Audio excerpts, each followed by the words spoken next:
drop off and pick up. Yes. And man, lots of opinions there, and you Lots of always screw it up. And yeah. I think you worked with a school on that, right? Yeah. How'd it go? Did you make everybody happy? But no one is ever always happy. Yeah, yeah. No. Okay. Yeah, no, so another school I worked on, you hit on it, is it's a public school, so not Ravenscroft, which is an independent school. This Okay. one is in Wake County. It's Hilltop Needmore Road Elementary, and it was a really, again, all schools are unique, but this one was really intriguing in that it was a shared site with a community center. Mm, So, interesting enough, that's a very different population of people yeah, coming onto the site. There was a lot of discussion about how you engage or integrate these groups. The other big piece is, when you think about school and school safety, one of the biggest pieces early on from a design end is making sure that you have just physical separation of students as they're walking from other vehicles. And this is just like purely at a sure. level of you don't want the kid to accidentally get injured, right? Right, right, right. By stepping in front of a car too soon. So interesting enough, what we did is traditionally the car line is sort of the front and primary space, right?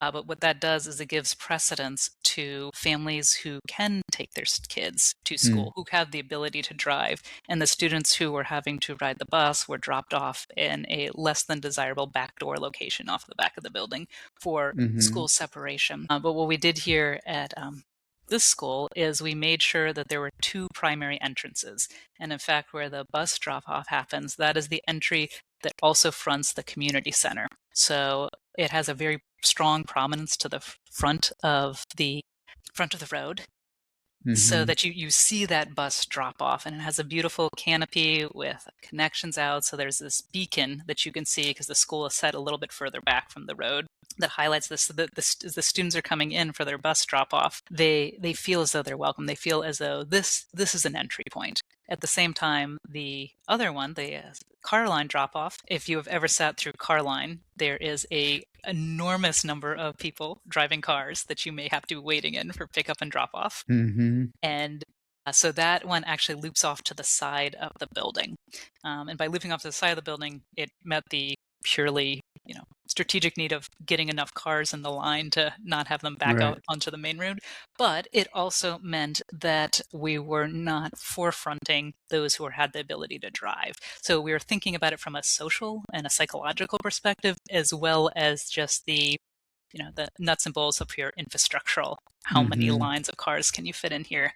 And that school is really wonderful because these two entry points.